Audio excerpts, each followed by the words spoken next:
Teori 9. Basis data client server.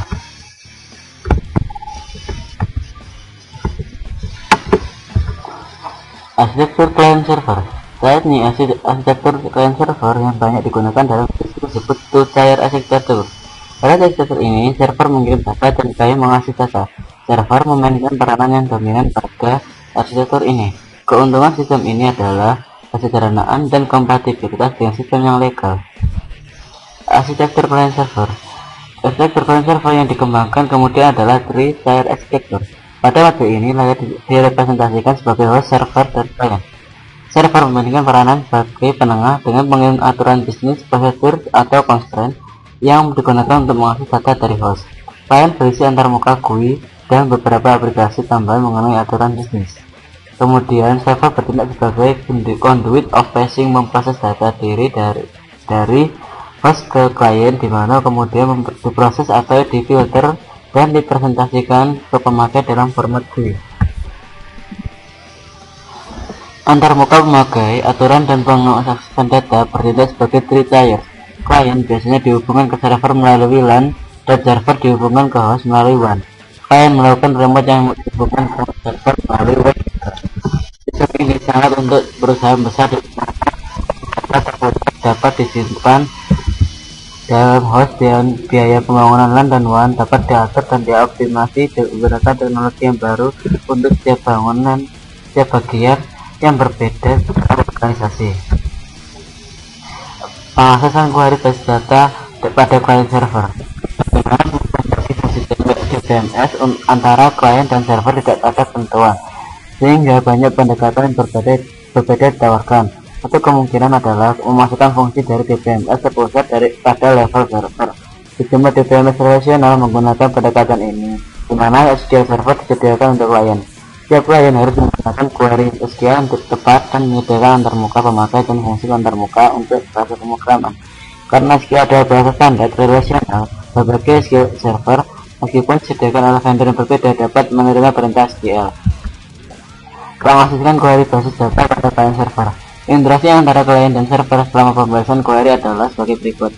Klien melakukan parsing query memakai dan pemecahannya ke dalam sejumlah query independen untuk setiap tempat.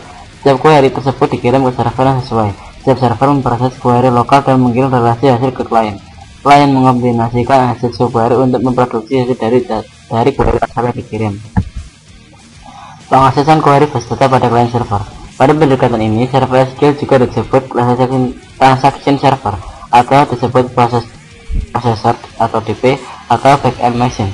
Sedangkan klien disebut application processor atau AP atau juga front end machine. Interaksi antara klien dan server diberikan oleh pemakai pada level klien atau melalui modul khusus daripada DMS, DBMS klien yang merupakan bagian dari paket DBMS. Sebagai contoh, pemakai mengetahui apa data yang dikirim setiap server, membagi permintaan query ke subquery secara manual dan mengirimkan subquery secara individu ke tempat yang berbeda, tapi hasil dikombinasikan secara eksplisit dengan query user pada level client. Alternatif lain adalah mempunyai modul klien yang melakukan kegiatan di atas secara otomatis. Dalam DBMS yang banyak digunakan, modul perangkat lunak dibagi ke dalam 3 level. Perangkat lunak server bertanggung jawab pada manajemen data lokal, kebanyakan sama dengan perangkat lunak DBMS. Perangkat lunak klien bertanggung jawab untuk fungsi distribusi, pengasihan informasi distribusi data dari katalog DBMS dan memproses semua permintaan yang membutuhkan akses ke lebih dari satu tempat. Hal ini juga ditangani semua antara muka user. Perangkat lunak komunikasi biasanya dihubungkan dengan sistem operasi terdistribusi, menyediakan primitif komunikasi yang digunakan oleh klien untuk mengirim perintah dan data ke tempat yang berbeda sesuai kebutuhan. Hal ini bukan bagian yang terpenting dalam DBMS, tapi menyediakan primitif komunikasi dan pelayanan esensial. Klien bertanggung jawab untuk memberikan eksekusi untuk beberapa tempat server satu query atau transaksi dan untuk melakukan supervisi eksekusi distribusi dengan mengirim perintah ke server. Perintah ini termasuk query lokal dan transaksi yang dieksekusi dalam perintah untuk mengirim data ke klien atau server lain. Pengaksesan query basis data pada client server. Fungsi lainnya yaitu dikontrol oleh klien adalah manajemen organisasi dari replika dari item data dengan teknik konferensi kontrol terdistribusi.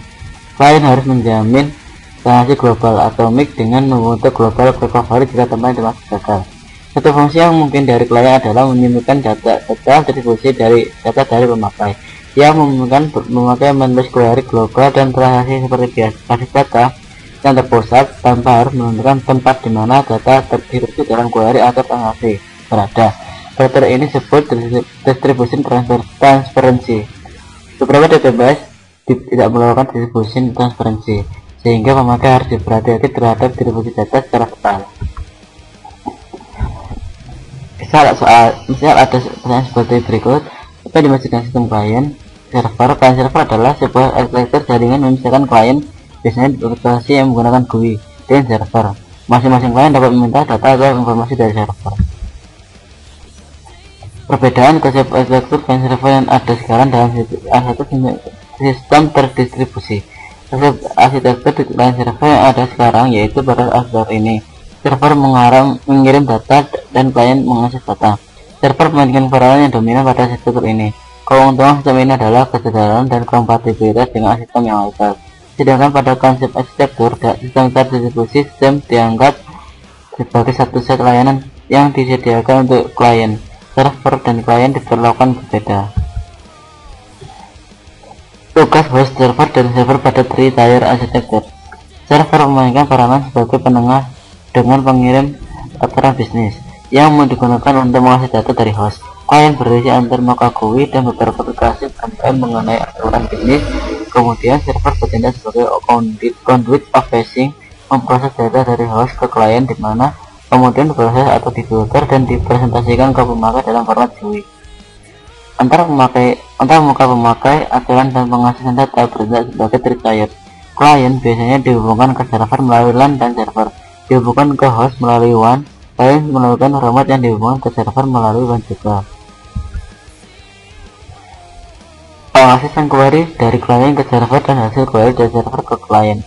Pengasihan query dilakukan dengan cara klien melakukan permintaan query dengan mengirimkan query ke beberapa tempat server, dan setelah server mengirimkan hasilnya ke klien mengkombinasikan hasil query ke query asal. Perangkat lunak apa saja yang diperlukan pada sistem klien server? Biasanya tanggung jawab pada manajemen dan data lokal kebanyakan sama dengan perangkat lunak DBMS.